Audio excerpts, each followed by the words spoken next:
Well,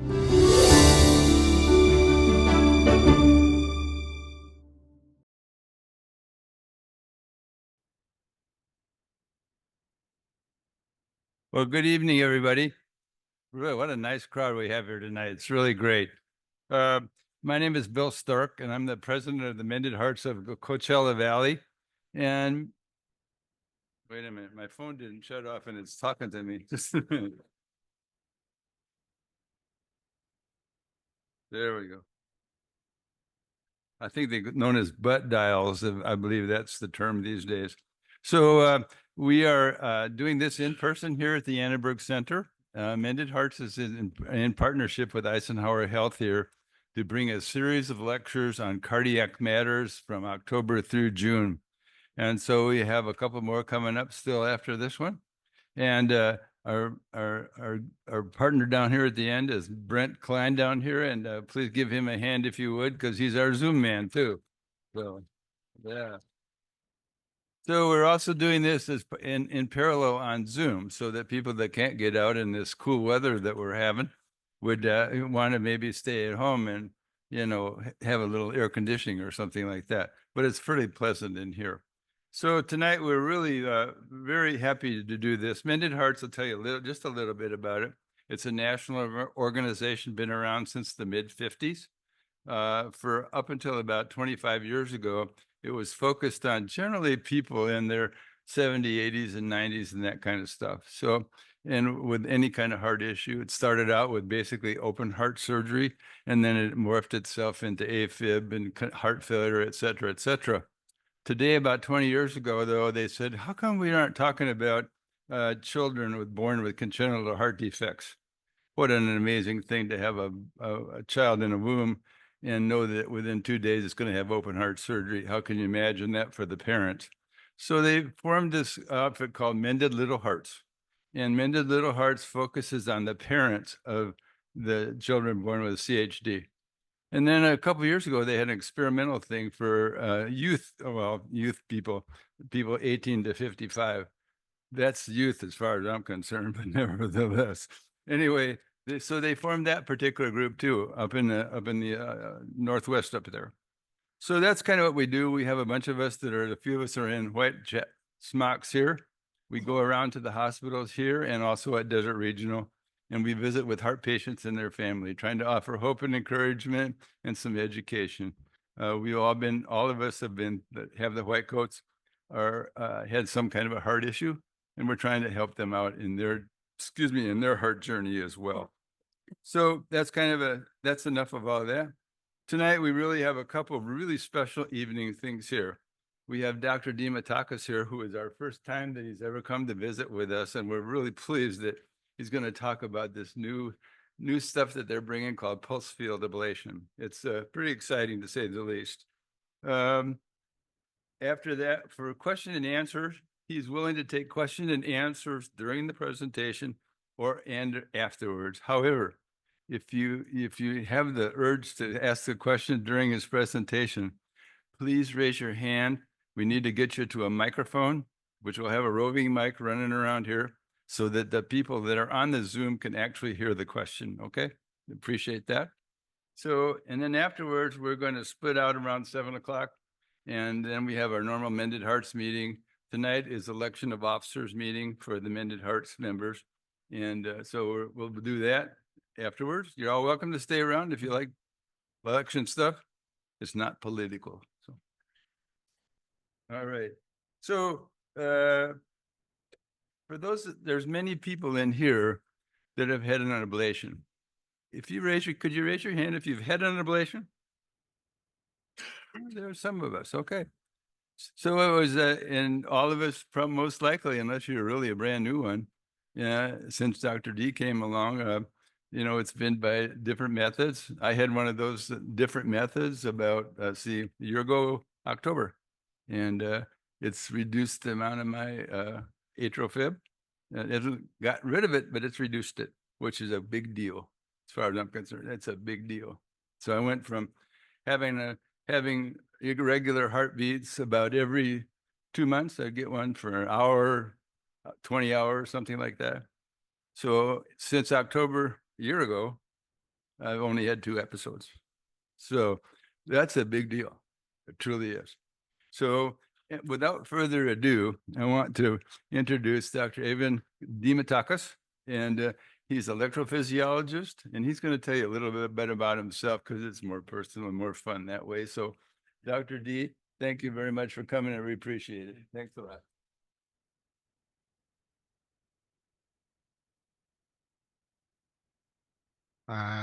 Good evening, everyone. Thank you for having me this evening to talk about PFA. From the great city of Chicago. It's where I'm born and raised.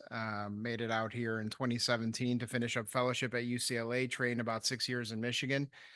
And after training at UCLA, went to Loma Linda, worked there for about just shy of a year. Academic medicine wasn't really my flavor. The group here was looking, and it's been very fruitful, brought a lot of good technology across the board, both ablation and through our devices that we do here at Eisenhower, including leadless pacing. And so ablation's pretty much been the hot topic. It was the hot topic in our big annual meeting last year in Boston at Heart Rhythm Society. And the reason for that is it's almost, who's going to get to the moon first type of thing, which company is really going to produce the best pulse field ablation technology, and how are they going to get that out to the masses? And so I'm going to allude to not much so focus on the different companies that are out there. I'll show you the technology they have, the catheters they have. The overall energy source is the same. There are some subtle nuances to the 2 that are currently FDA approved. But don't want to get too much lost in the data. So up front, a lot of good pictures to begin, and then I'm going to bore you with a lot of words. So I'm sorry about that. Data is data. You can't make it pleasant to visualize. Here are my disclosures. I consult for Medtronic, Abbott, and Zoll LifeVest. For Medtronic in particular, I'm actually a proctor for the PFA equipment. Just came back from China in December. We went to 5 different provinces and taught their physicians there how to use pulse field technology, which was quite a interesting trip. Going to be very basic in the outline, give some background about AFib, mechanisms, classification, symptoms that patients can have, ablation technology, cryoballoon, radio frequency, which is heating ablation, and then talk about PFA, and then potentially the future directions and what we've been able to do here in just a short period of time.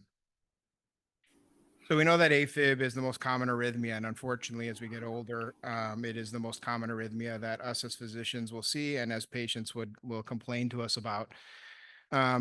About 50 million people as of 2020 have atrial fibrillation, and it's increased every year, and it's, I think, exponentially going to increase as well over time. And we see that it can affect all age ranges, but the older we get, the more AFib we have. And between men and women, men tend to have more AFib than women do, but interestingly enough, in the guidelines, female gender was picked out as one of the risk factors for stroke. Interestingly, more women had strokes than men did, while men have more AFib than women.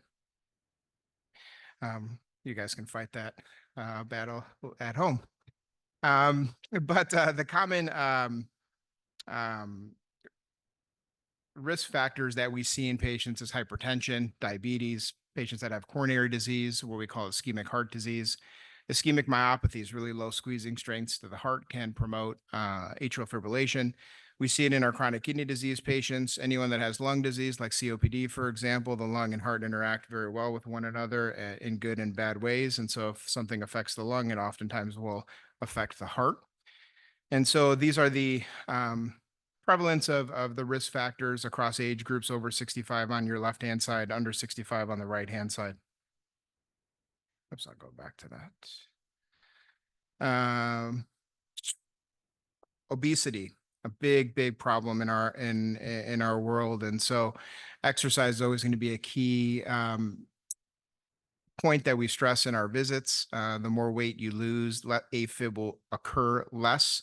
We actually have seen that in studies. They did a subset of, they looked at patients that lost weight and exercise, had no ablation treatment, no medications to be placed on to treat their AFib.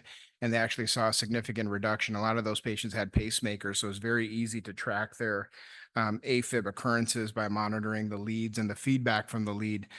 So if you lose weight, or at least develop a good exercise program and a good diet, you can definitely curb the amount of AFib you have, which you had already alluded to is significant, and a majority of patients have poor quality of life because of their AFib. It just affects them significantly.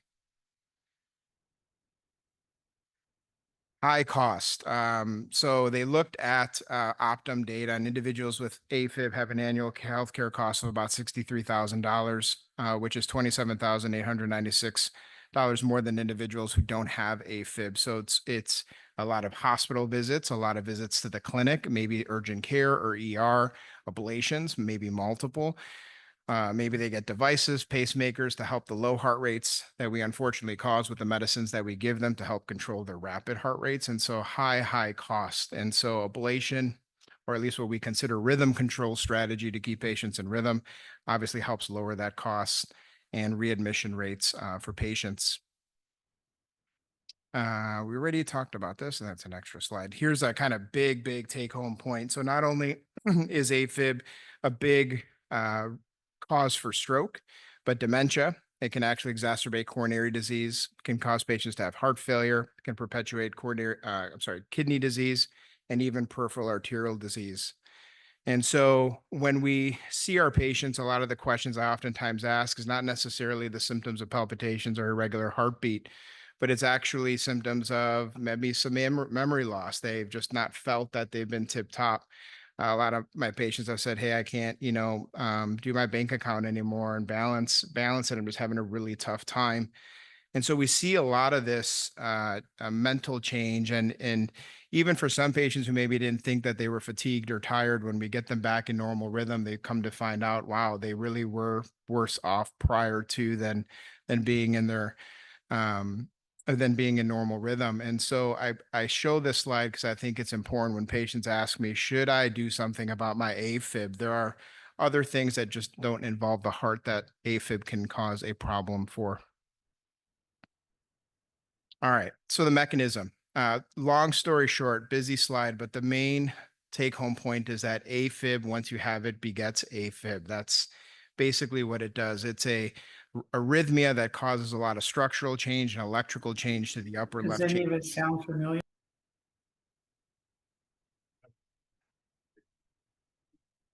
And so, it's like, well, sound for there. And So I don't know.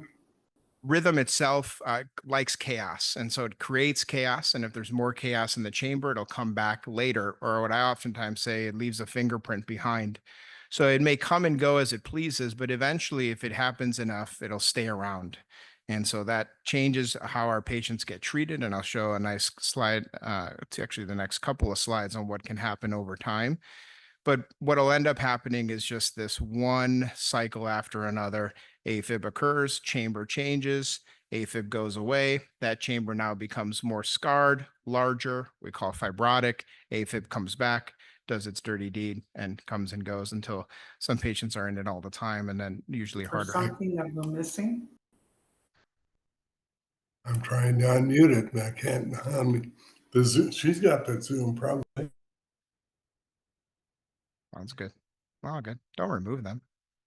All right, great slide. I wish I could post this somewhere in my office. I always allude to this, but what you'll see is an X and Y axis of vulnerability of AFib against age, and over time, you'll see that not only is age a predominant risk factor for allowing for AFib to occur, but the atrium starts to change, right? So that's AF related remodeling. That's what they talk about for the atrial chamber.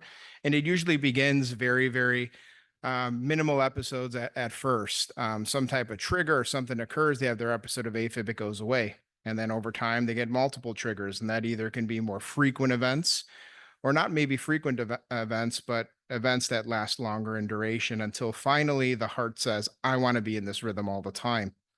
And so as that rhythm continues over time with AFib, the atrial chamber changes, we get older, and that's why AFib begets AFib. So I think this is a nice little a slide that kind of shows that over time, not only does age play a role, but the more frequent events you have, it causes a lot of structural change that becomes a good substrate for AFib to come back. Very similar here in the setting of age and atrial changes, but those patients that are persistent tend to have a lot more atrial remodeling. And so that's why that cream or orange colored portion of the graph is bigger than the slide prior. And these are the patients that are oftentimes harder to treat. The success rates for ablations are not the best. We'll talk about that upcoming here. And the reason for that is when you look at the individual cells and muscle bundles, they start to separate. They're no longer closer together. So usually I put my hands together and say, this is what your atrium looks like when we're born and nice and healthy. But over time, as things start to stretch apart, the muscles pull, the electricity does not become normal. It's in disarray. It's being triggered. And so that's what the slide shows from top to bottom, that as AFib occurs over a longer period of time, that muscle does stretch and the electricity becomes irritated and irritable, and AFib perpetuates.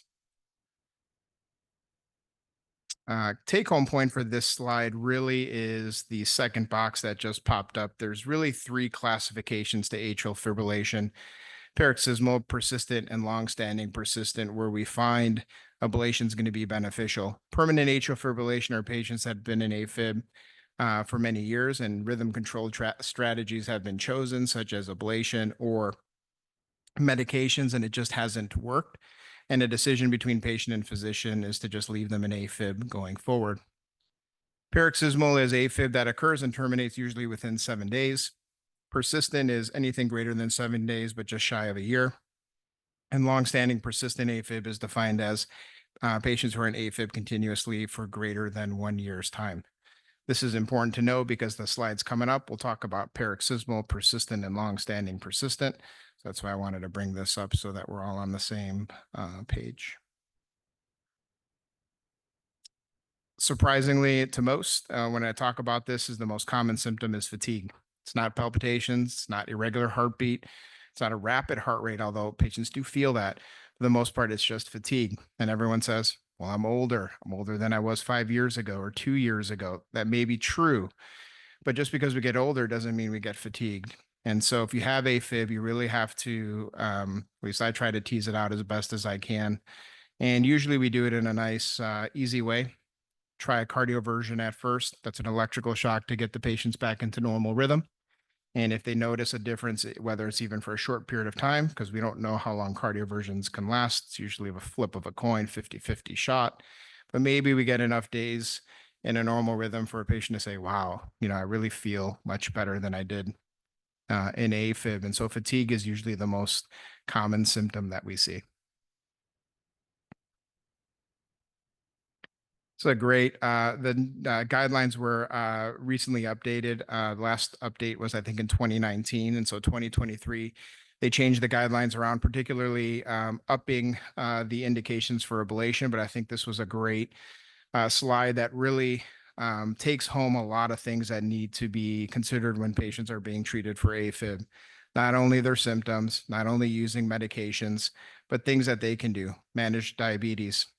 Sleep apnea. If you have it, be tested for it. Alcohol intake, significant trigger for atrial fibrillation. Actually, in the guidelines now, if you have AFib, it's recommended that you cease any alcohol consumption. Caffeine used to be a big thing we would tell patients to stop, but no longer is that indicated. If you have AFib and caffeine is your trigger, then no caffeine. But if caffeine is not your trigger, the guidelines don't tell us to be strict. So you may have your venti ice shake and espressos like I do every day. My AFib's coming though, I'm sure. Smoking, heart failure, and exercise, right? So those are always very important things to stress. It's very difficult. A lot of patients we treat also have a lot of orthopedic issues, back pain, knee pain, hip pain. So it's not always easy to get them to exercise, but diet will be very important. Trying to modify the other risk factors if they have them is also important as well. So what do we mean by rate control? These are usually the drugs like beta blockers, calcium channel blockers. So names like metoprolol or diltiazem or digoxin are drugs that help control the heart rate. And it used to be, and debated most recently, that we tried to aim for resting heart rates less than 80 for patients who have AFib. And for those that don't have symptoms from their AFib, a heart rate less than 110. So if you have symptoms or heart failure, we try to aim for a rate less than 80. And if you don't, less than 110. Everyone looks at me and says 110 is still high. And I agree. I think it is high. Arbitrarily, I choose 100. I don't know why, but I try to get them as low as I possibly can without causing them harm from the medicines we give. But rate controlling drugs are only meant to do that, help control the heart rate, because faster rates usually make patients feel worse. And when we suppress the heart rate, or at least try to get it back to a normal number, let's say 60 to 80, they tend to feel better and it doesn't overwork the heart. So things like heart failure, for example, may not occur because the heart's not pumping so fast. So that's what we mean by rate control. And this is a nice graph that kind of gives us an idea of how to do that. Green being class 1 indication that it should be done. The yellow is a class 2A, it's reasonable. 2B is considered, and then 3 is harmful. So these are things for us to keep in mind as we're treating you, that there are medicines that are good, and then there's medicines that can obviously cause you harm, and we have to ensure that we don't go towards the harmful route. For patients that have weakened squeeze to the heart, so an ejection fraction, which is the squeezing strength under 40%, beta blockers are always going to be recommended, not calcium channel blockers like diltiazem and digoxin can be very helpful. And for those above 40%, we can use beta blockers or calcium channel blockers. The reason for that, calcium channel blockers are not recommended, is they actually halt the contractility of the heart because they block calcium. And so if a heart's already weak and during weakened heart states, the heart already has a problem balancing the calcium levels within the channels of the heart.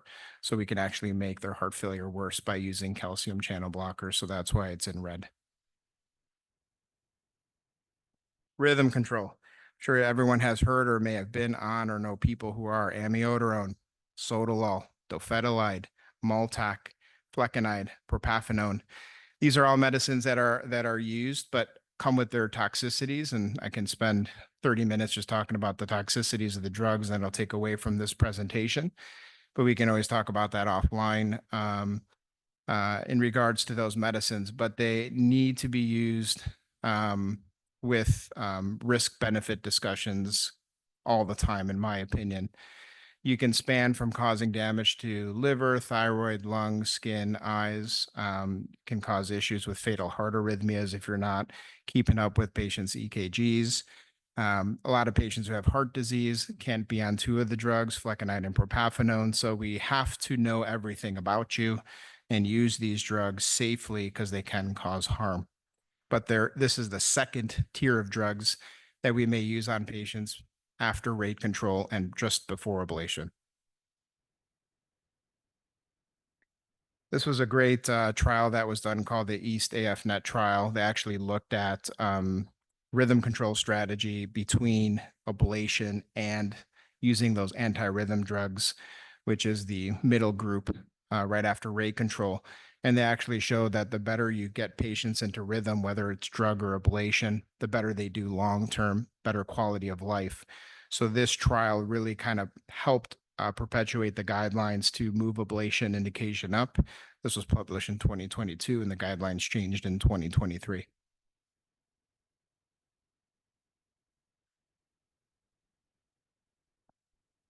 Boring stuff. It's part of my other slide, sorry.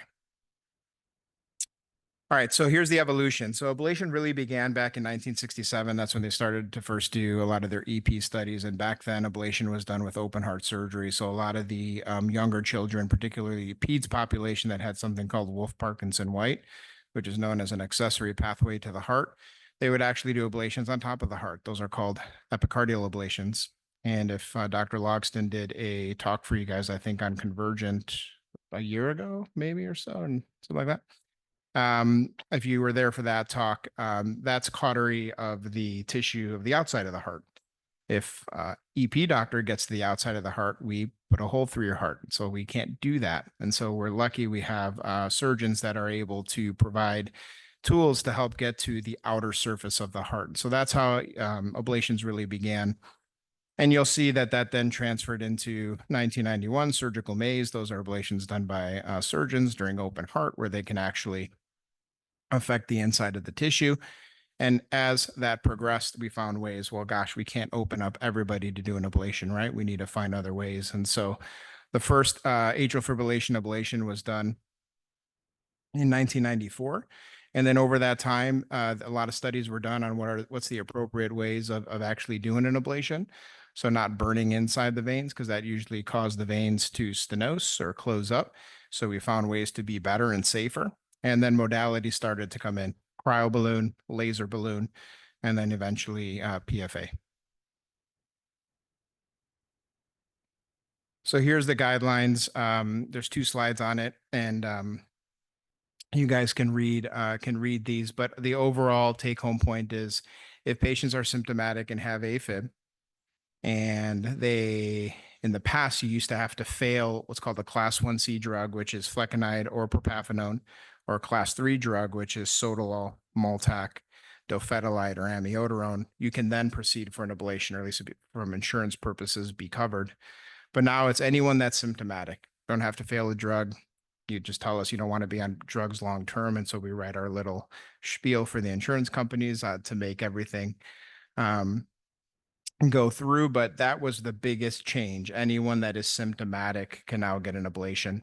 And even more so, the heart failure patients that suffer from AFib moved up in their indication as well to have an ablation done. And so that has been probably the 2 biggest changes in the guidelines, factoring in our heart failure patients, because they do so much better. It reduces their mortality, actually. So they live longer because they're not in heart failure. And I think this is a great slide that really just kind of summarizes everything up. AFib, the more time you're in it, the more risk of stroke, mortality goes up. You have lower activity level, quality of life is poor, and ablation helps turn that around. I'll stop there, because then we'll get into the meat of ablation technology and such. Does anyone have questions so far? Did I lose anybody anywhere?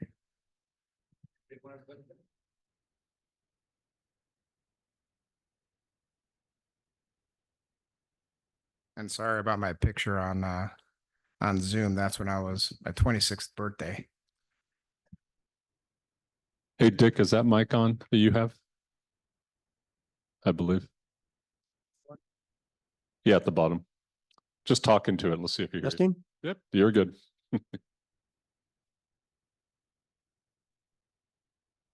All right, let's ask some questions, and then we'll see if anyone on Zoom as well has questions. I'll go. When you hear AFib all the time, and then you hear the phrase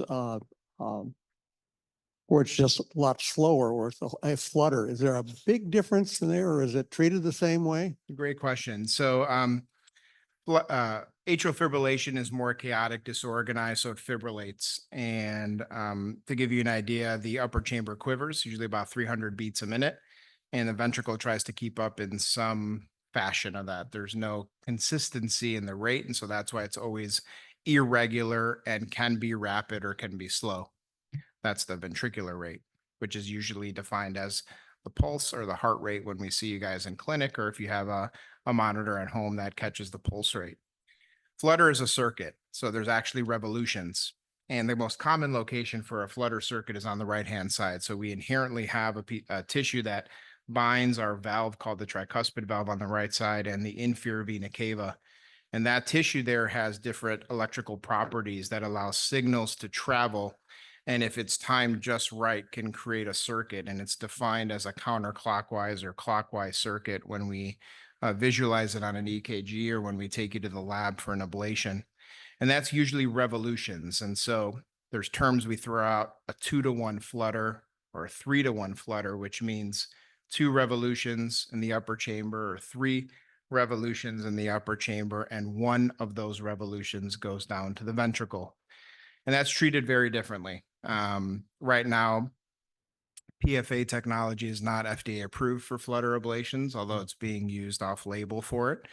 But that usually still radio frequency ablation, which is heating, is used to treat flutter with really good success, usually about a 98% success rate. So flutter circuits tend to have on the right side better success than fibrillation. But if you've had prior ablation in your left atrium, or if you've had open heart surgery and a surgeon has done an ablation for your atrial fibrillation, you can have atypical circuits. And those are usually circuits in the left upper chamber that'll use your mitral valve, which is the valve that connects the left upper chamber and left bottom chamber called the left ventricle. And it'll do it in a revolution around the valve. And so we usually have to burn or ablate near the valve to help terminate it. So those tend to be a lot more difficult, unpredictable, and success rates are variable.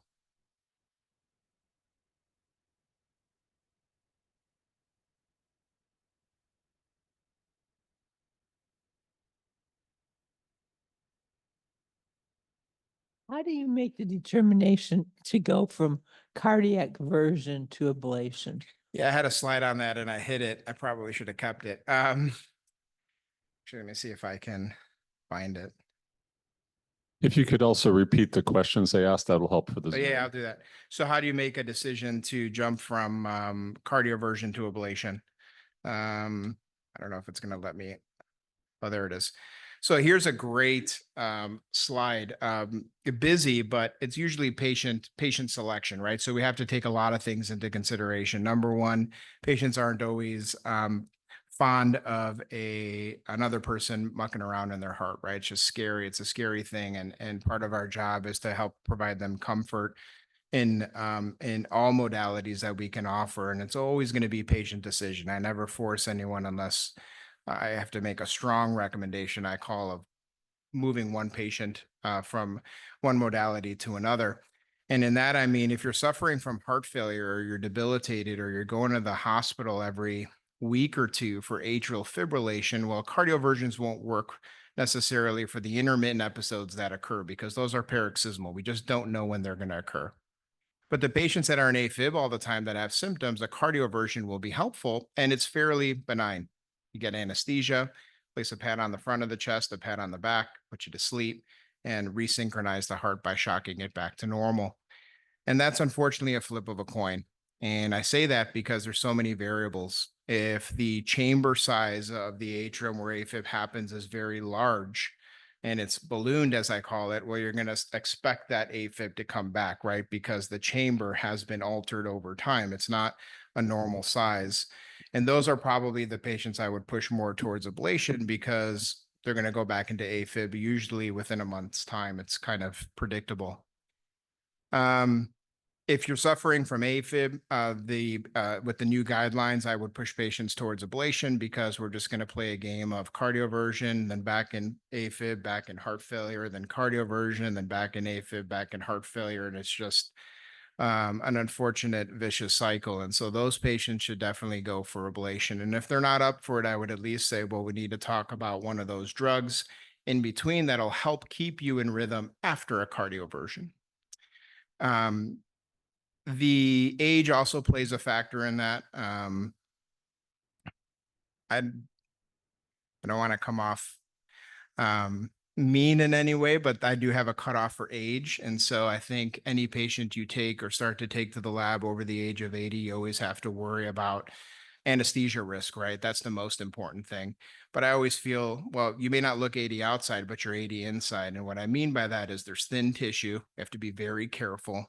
Can't be pushing catheters in the heart at all to begin with, but even more so in our older patients. And so around 85 is kind of where I start to use my cutoff of ablation, and older patients likely can get away with a cardioversion and a little bit of medication to help keep things quiet. The younger patients, those are the patients I'll always push for ablation in their 40s or 50s because gosh, they're going to have maybe another 30 years of having to deal with this arrhythmia. And the faster we can get it under control, the better. That also means less symptoms, less change to their chamber of their heart. That answer your question? While Dick's going over there, can ablating close to the mitral valve cause damage to that valve that may require other interventions? Yeah, great question. Particularly more so for patients who've already had mitral valve replacement with a mechanical valve. Mechanical valves are mechanical, so you put a catheter through a mechanical valve is going to chomp it up like Pac-Man or Pac-Woman. And so you have to be really careful around the valve.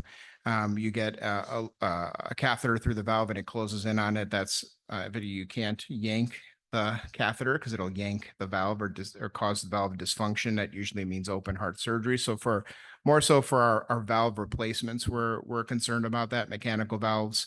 Unfortunately, the PIG valves or bioprosthetic valves, they're going to scar down, right? So we're going to have to do an ablation around where that scar is. We just have to be very careful. Once it's scarred in, the likelihood of damaging the valve is very, very low. But in native valves, you never want to burn on the valve. You can actually perforate the valve, so you can cause a hole through the valve itself.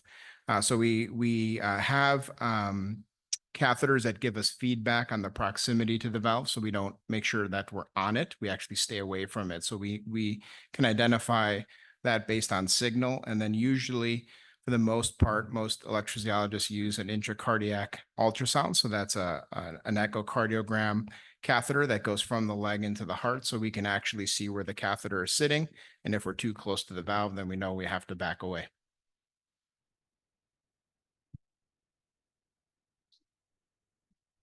I've read in a couple different magazines, heart magazines, that it is better not to sleep on your right side. Is there any merit to that? I don't think so. I know a lot of my patients will tell me when they lay on their left side, their AFib triggers, and for some reason, after ablation, they can lay on their left side and no AFib occurs. I don't know the mechanism, to be completely honest with you. There is an entity at nighttime, and I think it may be coincidental on position, but the vagus nerve, there's a documented vagal mediated atrial fibrillation, which means their AFib only occurs during nighttime when they sleep, because the vagus nerve actually has kind of a spider web neurons that branch off onto the top of the heart, and that's how the heart rate slows. And there's new ablation techniques out where you can actually target those nerves and actually just burn those nerves from the inside out without causing a hole. That'll actually denervate the heart, so remove the effect of the nerve on the atrial chamber.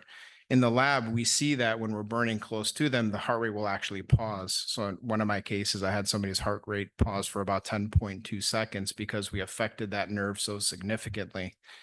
And oftentimes post-ablation, their heart rate will raise. So if they had a resting heart rate of 60, if you removed the nervous system's ability to slow the electricity down by removing that neurologic effect, they usually have a higher resting heart rates, 80s or 90s. And this has been documented in literature as well. And then their AFib goes away at nighttime. If you put a heart monitor on them, they no longer have AFib at night. So I don't know about position change, but it may have an interplay with the vagus nerve. All right, a couple questions on Zoom. Can you clarify, did you say 0 alcohol for people with AFib? Yes, 0 alcohol. 0. Yeah. My opinion, Fantastic. and that's what the guidelines say. No, it's just alcohol cessation, so no alcohol. Got it. Second question, can you explain the relationship between atypical aflutter and rhythm in the ventricles? Oh boy. Okay, so anything that's atrial would be in the atrium. So those are the upper chambers of the heart. Anything that's ventricle would be in the ventricle, the bottom chambers of the heart. The two are independent. Atrial flutters do not create ventricular arrhythmias. Disclaimer, for the most part. There are some medicines that can cause flutter circuits that make the ventricle go haywire. But that being said, for the most part, atrial flutters, atypical or typical, occur in the upper chambers.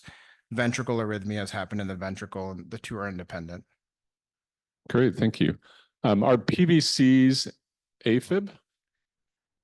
PVCs are not AFib. PVCs, shortened for premature ventricular contraction. So those are extra beats that come from a ventricle, right or left, or the tubing systems that exit out of the ventricles. Those are called outflow tracts. And so they're different, and again, independent of one another. Great. Dick, did you have any more over there? Because I have, Questions? Yeah, there's one right here. oh, perfect, because I have two more up here too. Lots of questions, which is great. That's good.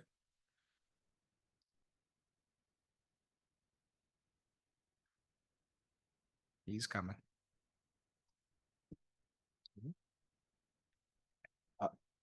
I just don't know what the meaning of the word ablation is. Stay tuned. Stay tuned. Oh, okay. Good question. We should have saved you last and I could have segued right into it. Questions?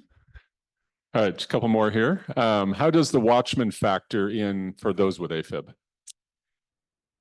Can you ask the second question? Sure.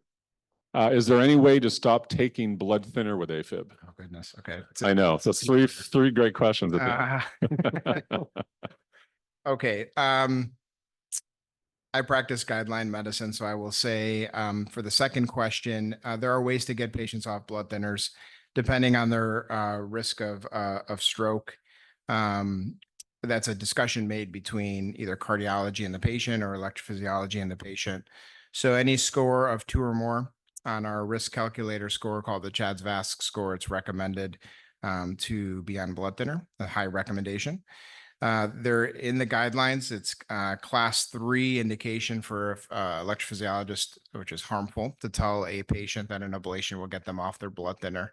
And the reason for that is there's recurrence rates and your risk of stroke doesn't change. And if AFib comes back, your risk of stroke remains.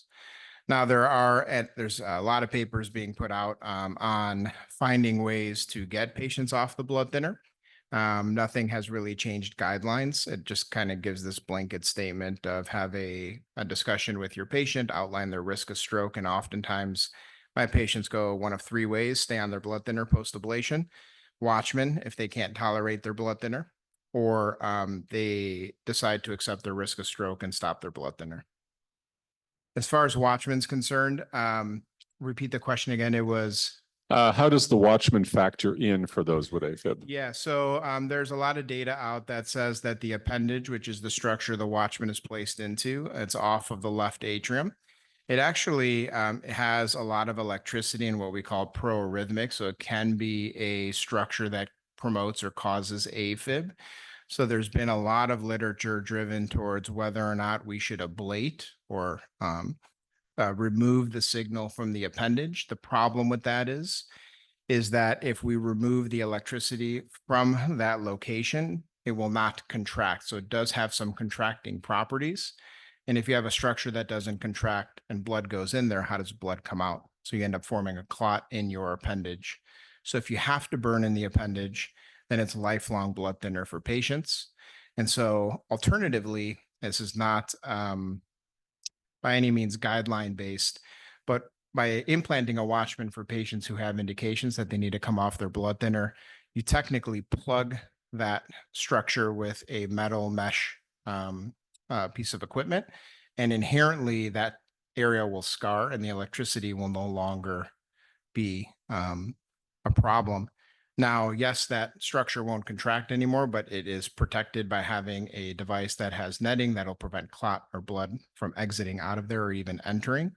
And so it doesn't really factor into the management per se, but it's mainly for patients that can't tolerate blood thinner. All right, another question on my side. What is the impact of a hybrid ablation and a clip on the left atrial appendage? Let's save that. Can we save that for the end? I'll answer that as at the end of the talk. Great. Questions? You guys keeping me on my toes today.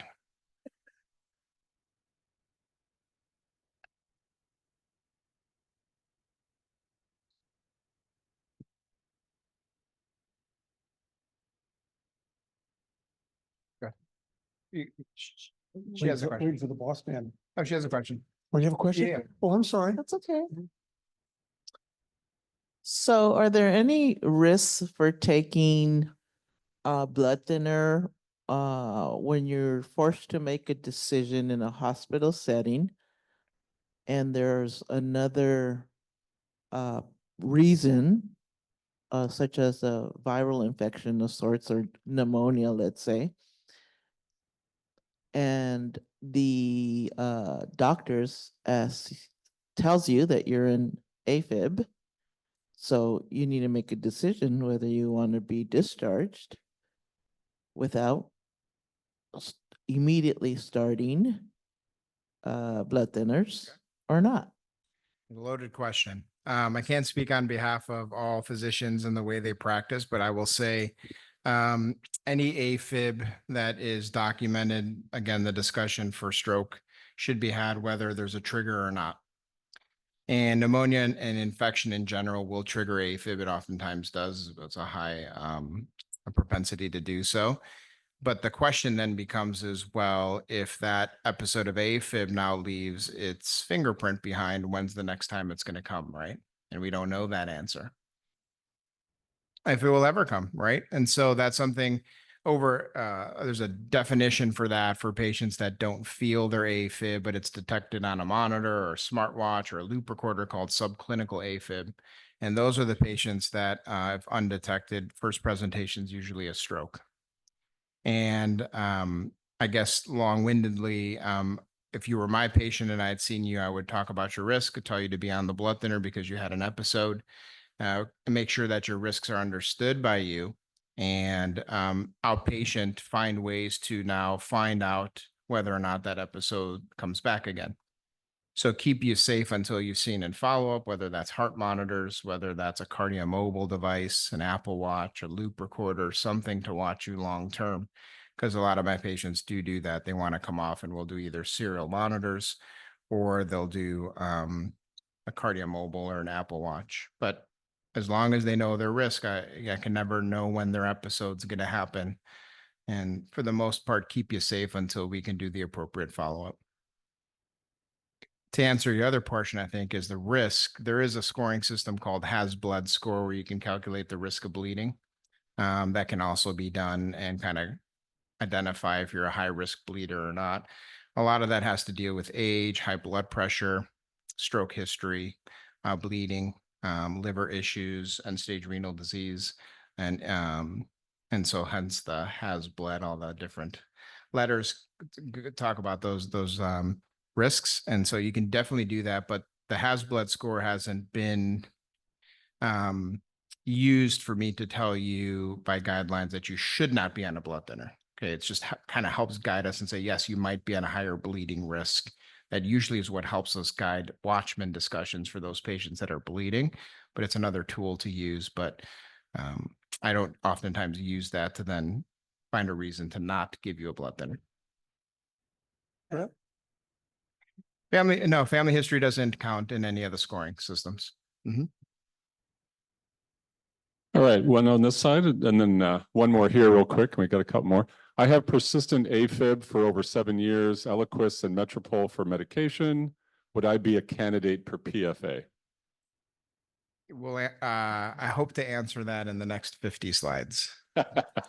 Perfect. Clarification of an earlier question answer. Does AFib by definition cause the ceasing of contractions to the left atrium? Does AFib ablation cause the cessation of contraction of the left atrium? By mechanism, yes, right? Because there is tissue in that chamber, primarily, they're called pulmonary sleeves. They're basically an extension of the atrial tissue into the vein structures. So like a jacket that I'm wearing, if my arms are the veins, then there's tissue that's going to go out into those veins. So ablation basically works at removing the electricity of those how would I want to say that location.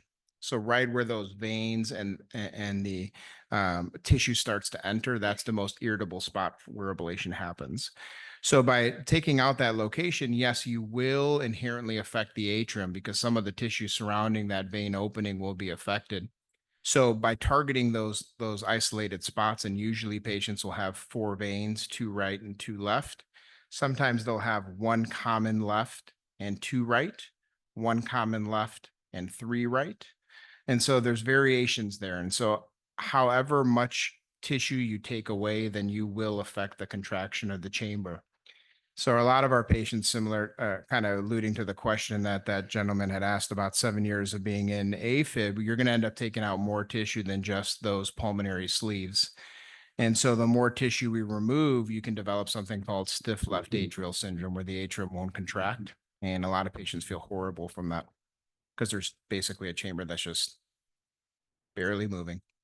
And if you don't have an atrium that can squeeze to deliver blood to the ventricle, then it's going to be a problem as far as how much blood actually gets pumped out from the ventricle, and the filling properties of the chamber will be affected. And so patients really feel bad. It's usually exercise intolerance, fatigue, weak, and shortness of breath.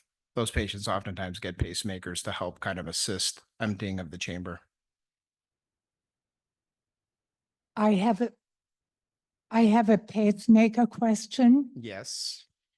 Are the Mitra and Avere leadless pacemakers Yes, MRI compatible? they are.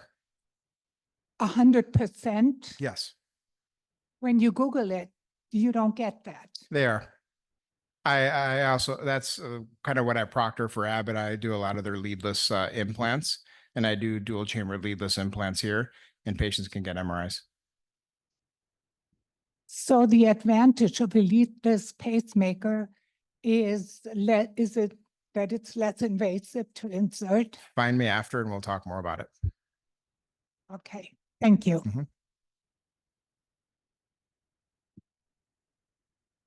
Anything? Nope, we're good. I'm sure there'll be more. Thanks. Thank God I had a caffeine before I started today. Run 6 miles today. Yeah. All right. Great question on what is ablation.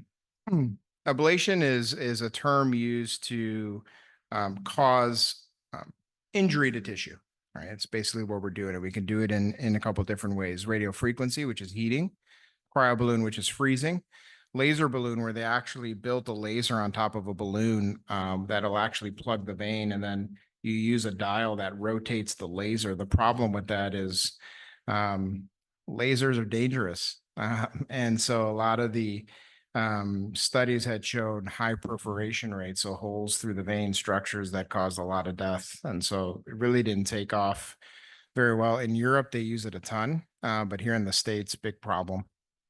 And then there's pulse field ablation, and we'll talk about the technology. I have 3 slides looking at how those modalities are actually used and what they do to the tissue. I put this picture up. I think it's good to know. On the upper, the top of the picture, you'll see it says left atrium. They, in this photo, used a cryoballoon catheter, but the goal is to basically show that if this is the atrial chamber and here are the veins that we're actually using to ablate, what's surrounding, right? What I call collateral damage. One is the descending aorta, very close to the back portion of the atrium. They show you the esophagus with a very small distance, and that's one dreaded complication from both freezing and heating, that we can cause a connection between your atrium and your esophagus called an AE fistula, which is horrible, death, high mortality rate. And then one thing they didn't include here, and I couldn't find a good picture, the phrenic nerve, which is the nerve that helps the diaphragm move on the right-sided veins. It runs through the course of the veins in a vertical fashion.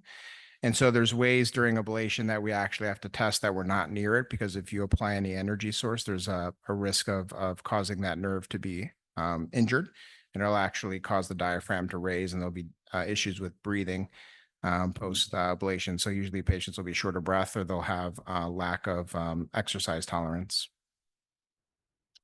These are the success rates. For paroxysmal patients, I usually quote around a 75% success rate. I think that keeps everything safe. Persistent patients usually about under around 70%. Some data has shown 60 to 70%. And your long-standing patients, kind of going back to the question on Zoom, was those patients tend to have lower success rates. Some data has even said less than 50%. But your persistence and long-standing persistence, because you've been in it for so long, they oftentimes require multiple ablations. And by multiple, I have one patient who I've had 4 ablations done elsewhere, and I've done 2 of his ablations while he's been here. And so a lot of patients will also ask me, I'm sure this will be a Zoom question too, is how many ablations can somebody have? Well, how many times can you beat a dead horse, right? I mean, if it's not working after pretty extensive ablations with whatever technique or modality you use, will you develop stiff left atrial syndrome like we just mentioned? Can you cause more issues going in, growing problems by accessing the veins in the legs to get to the heart, or even problems from the ablation procedure going in again, another round of anesthesia for that patient? So there's no number that patients, the guidelines say we should not do an ablation after X. For me, it's usually 4. I don't know why I let one guy do 6, but I didn't do his first 4. So maybe that was my reason. I don't know. But he's actually been doing really well. And he's really young. He's in his 60s. And so it's kind of hard to succumb somebody to pacemakers and other types of ablations we can do for AFib with devices implanted. Here's a great picture of what radiofrequency ablation is. It's a catheter that basically applies heat, and this picture shows nicely those lesions that were outlined there. And what's basically happening on a nerdy level here is that when you apply the heat to the tissue, there's actually an area of what's called the resistive heating, which is the contact between the catheter and the tissue itself. And you get an area of conductive heating that actually travels down further to give it what we call lesion depth. And then at the surface, because a lot of these catheters have fluid running through it and the flow of blood passes by the catheter, there's something called convective cooling. And all that is very important when we look at the thermodynamics of ablation, is because we don't want to create problems, something known as a steam pop, which is if you apply too much pressure and too much contact, you can actually cause a hole. Okay, so this is heating or thermal ablation, and this is what's happening at the tissue level. This is a really good slide that they showed that duration of lesion and contact. So the longer you stay on the ablation pedal, so we're actually pressing on something to deliver that energy, and the more contact you have, you can actually create a deeper lesion. This is what it usually looks like on the top. And so when we were fellows, they'd always give us chicken fillets that we'd put in a water bath, and you'll actually see what the top looks like. So that's the scar that's created. And if you were to cut through that scar, that's the lesion depth that you see from a side profile. These are other very similar versions of this at different degrees of heating. And so, I'm sorry, at different degrees of the catheter tip, whether you're on top of laying on the basically parallel to the tissue, whether you're a 45-degree angle and whether you're a 90-degree angle, you can see that the surface lesion looks a lot different. One's a lot wider, one's more pinpoint. But the most important thing is really getting that lesion depth. Cryoballoon is pretty cool. We started cryoballoon here probably 2 years into me being here. We did 135 cases until I switched over to PFA. But the cool mechanism of cryoballoon is it's called one-shot technology. And basically what it does is there's a balloon that fills up with gas, and there's a coolant that basically sends freezing energy to the actual balloon itself. It forms ice crystals on the outside. It's kind of super cool to see outside the body when it forms. But the main goal of a balloon catheter, a freezing balloon catheter, is it freezes the cell. So it basically takes out all the water, so all the H2O molecules that exist in the cell. And then when it starts to rewarm, all that goes back into the cell and actually bursts the cell. That's how the balloon works. And by causing cell damage, you'll actually affect the tissue. Unfortunately, it's not a one size fits all. Everyone has different sized veins. Some are oval in shape, some are very circular. And so balloons don't always fit very well. It is a good technology to use. You obviously can't use it across the other part of the chamber. It's very difficult to manipulate and get it to touch the top part of the chamber called the roof or the floor of the atrium or even the back wall. So a lot of these balloon papers that are out are for patients who have paroxysmal AFib. So AFib that we're just going to treat the vein structures itself. Complication rates. Biggest ones that we worry about particularly are perforation. So that's why using the heating catheter is very important to know your contact, how much power you're delivering, what's the temperature. And we also look at things known as impedance. So there's a lot of things we're looking at. Not only are we looking at a screen, but we're looking at the changes being delivered by each modality. The biggest problem with cryoballoon, because it's such a big footprint to cover a territory, can actually cause phrenic nerve injury about 3 to 4% of the time. The initial studies was 13%, so really high phrenic injury. And then they had to go through different generations of the balloon to help lower that.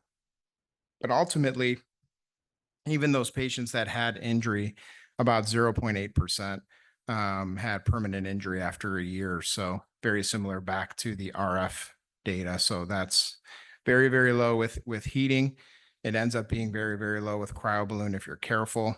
The biggest issue for the most part is bleeding, bruising from the access points and the veins in the legs after the ablations are completed. And then the dreaded one, a fistula, very, very low. But if you're near the esophagus while you're doing the ablation and you are not careful about temperature rises, you will create a connection between the two organs. And so that's bad news. To give you guys some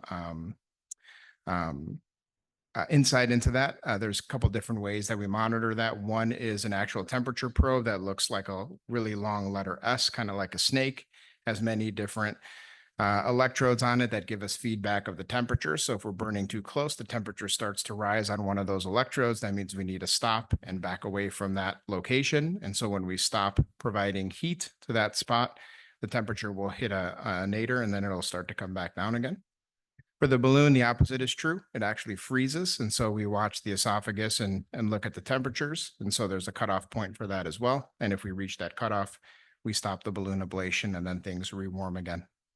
For PFA, you don't have to worry about that. We'll get to why that technology is good. So what does PFA do? It basically causes what we know as irreversible electroporation. Fancy term. And so basically what the technology is doing is it's sending out these rapid electrical pulses. And what it's trying to do is create pores in the actual membrane of the cell. And if you can create the pores large enough, that'll actually cause the cell to burst. And that's how cellular death occurs, which then affects the tissue. But what's awesome about the technology is it's specific for the atrial tissue only. So no damage to the esophagus, no damage to the phrenic nerve.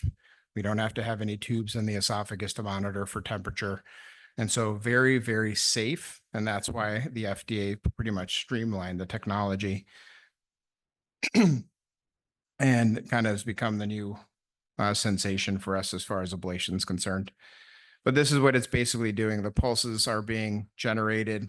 Here's the formation of the pore within the actual membrane itself. And if you can damage that membrane enough, you'll actually cause big gaps, and that's what leads to cellular death. Here's one of the catheters that we have. It's a pulse select catheter. It looks like a halo.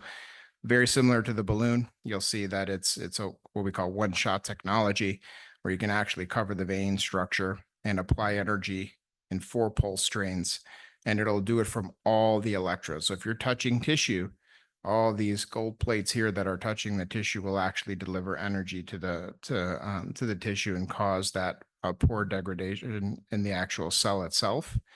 So ablation in general is technology being used to affect the tissue, and you can either do it by heat, you can do it by freezing, laser, or PFA.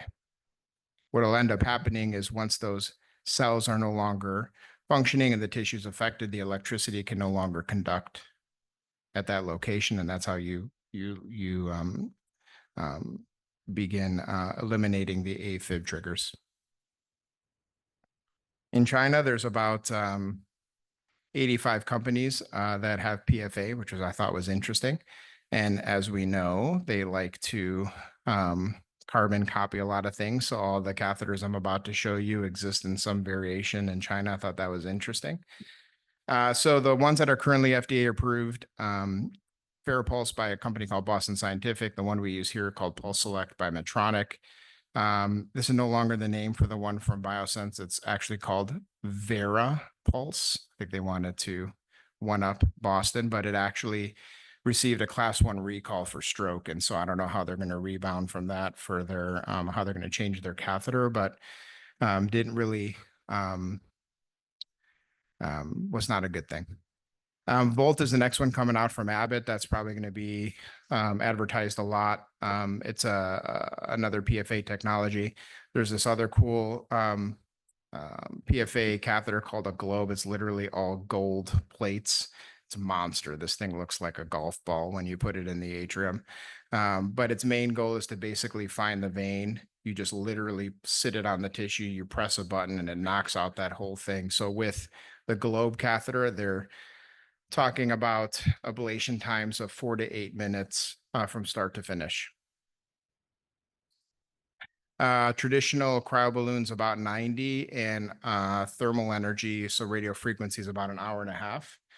The current FARAPulse and Pulse Selects averaging about 18 to 20 minutes in some centers. For me, it's about 35 to 40 minutes. I'm very OCD if you haven't figured that out by now. So I like to have good lesions. The new one that's coming out, which is the second generation for Medtronic, is something called the Sphere 9 catheter. This thing is beautiful. It's like one of the coolest products ever invented, in my opinion, not because I speak for the company, but I just think it's awesome. It's this whole, what they call a lattice sphere, that when you press on a piece of tissue, it'll actually conform to the tissue. So it's actually malleable. It'll actually bend to the tissue. What's cool about it is you can actually have one catheter that does 3 things, and it's like a Swiss Army knife for ablation. In back of my mind, if one thing can do 3 things, are all 3 things good enough to do, right? So you always have to factor that in mind. But the trials that are coming out, and having had my hands on the catheter, it can map the atrium, it can actually deliver pulse field ablation, and it can actually deliver thermal energy. So it can actually deliver RF. So with one catheter, you can take care of your fibrillation in the atrium, your flutters that might exist, and even the flutters on the right side of the heart. So currently at Scripps, I think they're skin to out times about 15 minutes using this catheter, from what I've heard.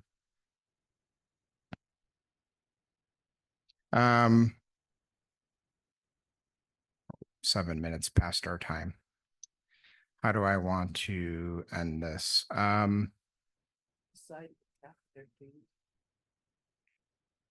It's coming. You guys are so good today.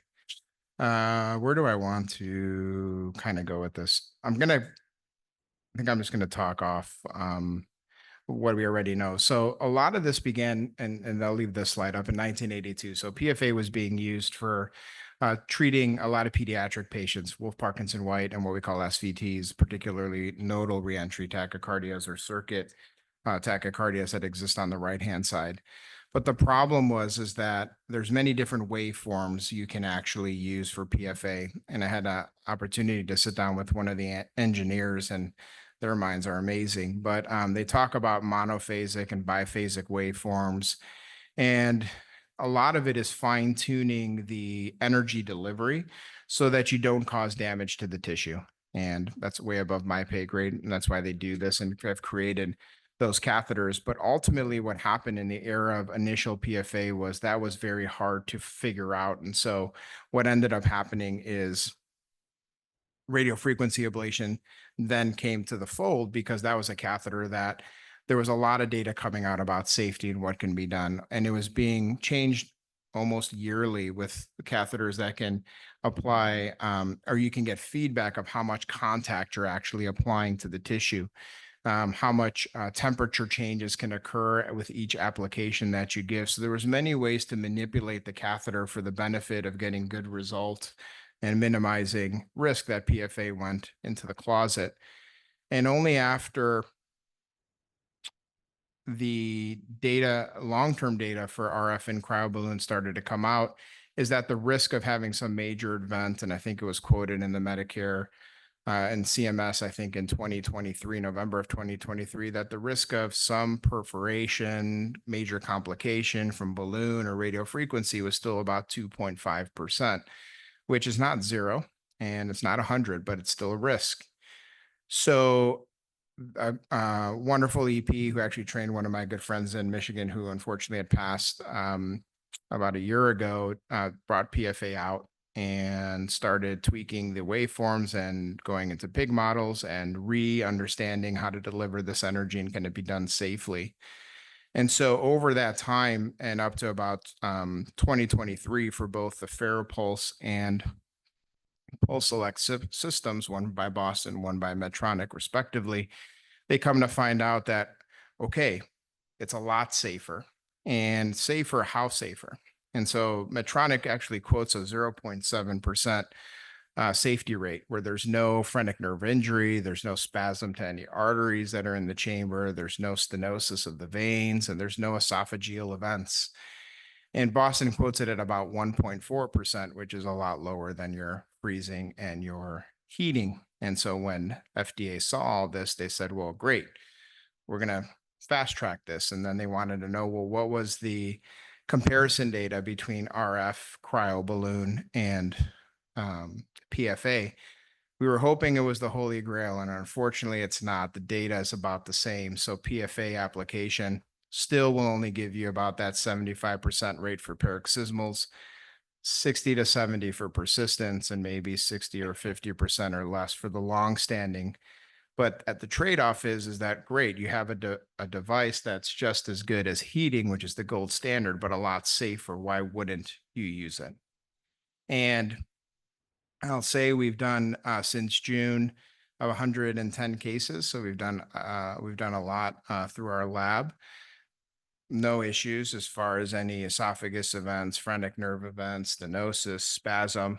And the outcomes have been great. I actually haven't had any recurrence of any AFib or flutter from the patients that I've treated.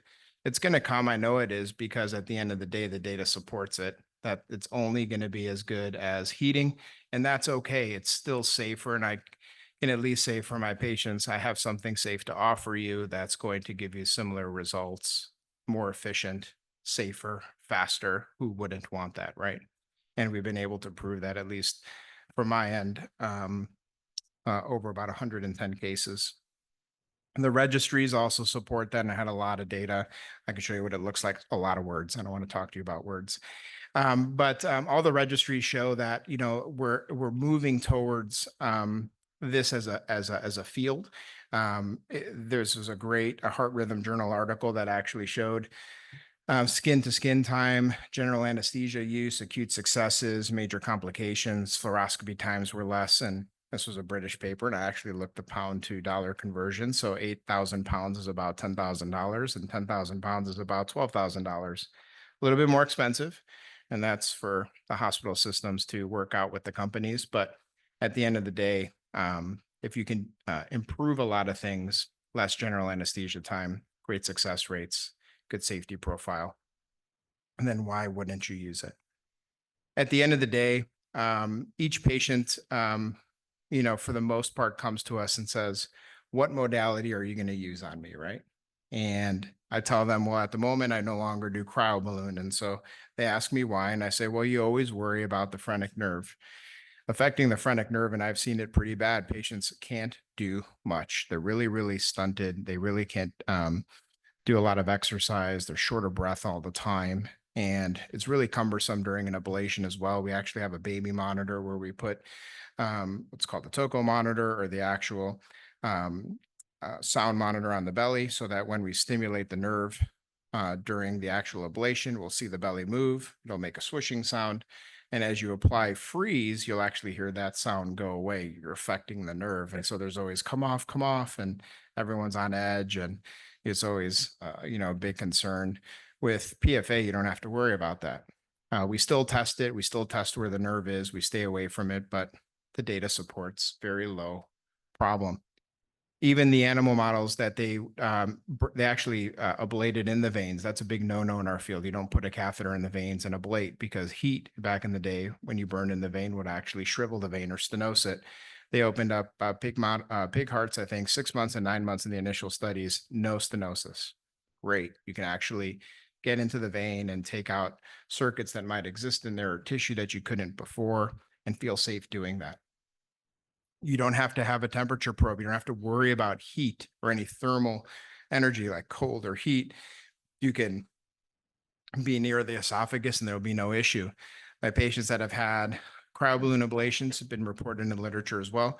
They end up developing slowing of the esophagus, so they actually feel like they can't swallow their food, and it's very difficult to do so. And so that was a big problem as well. Obviously, with heat, if you heat too much, you cause a connection between two organs, which is not good. So the ability to tell patients, hey, I can offer you something that won't affect your esophagus. Awesome. So it's a big thing as well.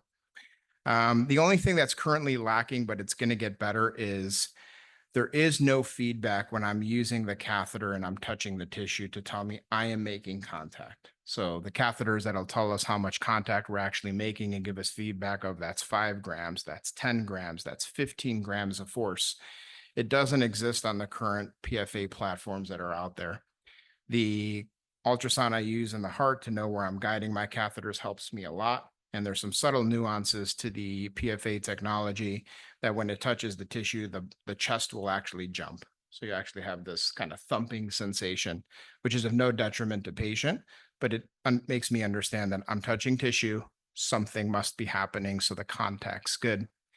But we will always check our work after an ablation. So whenever we've applied applications of ablation to the tissue, we'll always go back. We'll make sure that that signal no longer exists where it once was. So there's always a pre and a post, and we do a pretty good job of mapping those areas to ensure that we have targeted the correct locations.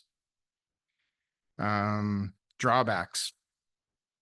The dreaded issue that we've come across, at least with one company, aside from the stroke with Biosense, was hemolysis, or what's known as the breakdown of red blood cells. And so one of the companies, when they deliver energy and they're not touching tissue, well, where is that other portion of the catheter applying its energy? And it's in the blood pool. And that pulse that's delivered will actually break down the red blood cells. So there's been cases reported for blood in the urine and actually causing kidney injury or acute kidney issues. Some patients have gone on dialysis in the short term. And so luckily we don't have that company, and Medtronic reports no hemolysis in their studies, even with multiple applications. So that's, I think, one thing. When a hospital system is trying to choose a technology for patients, always looking at that as in the best interest for patients. Spasm is a legit thing. It has happened in a couple of my cases. When you deliver the pulse near where one of the arteries can be on the left-hand side, you'll actually see the EKG change a little bit. You just got to move your catheter away and not apply the energy there. That will resolve. It's not a permanent thing. It's just basically spasming the artery, and then it'll eventually pop back open again. Stroke, very low. Data supports that as well. So I think at the end of the day, where's the future direction? I think what we'll end up seeing is a lot of PFA technology being used for ventricular ablations, VTs and PVCs. It'll only get better. Catheters will change. There'll be different shapes. They'll and eventually develop ways to give us feedback on the contact that we're applying. Long-term data is the most important thing. Right now, I think the data only exists for about 2 to 3 years. I think in Europe, it'll obviously be longer. I think they at least have 5 or 6 years of data. And so the more data we get, maybe those numbers get better over time. Maybe the success rates will be better. Just don't know.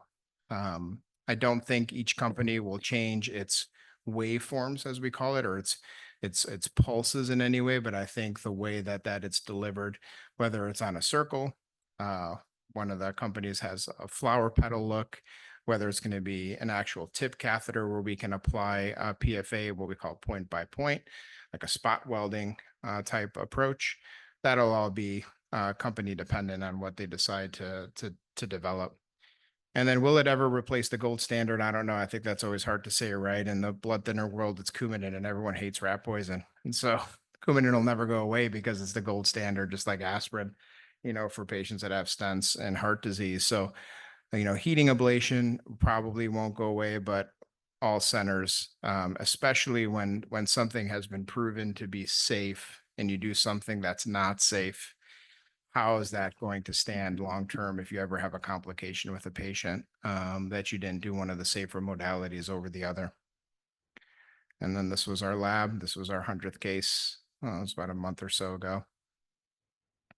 And so hopefully, and maybe by the summer, I'm hoping if things go well, we'll have the second generation of Medtronic, which would be the Affera mapping system and that sphere catheter called Sphere 9, not the big gold one that can knock out things in a short period of time. But their next development will be a similar catheter. It's called Sphere 360, and that looks like a golf ball as well, very big.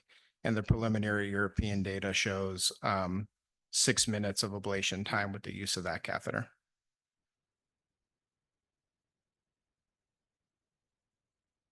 Sorry, we went over. I'm sure there's going to be a lot of questions. All right.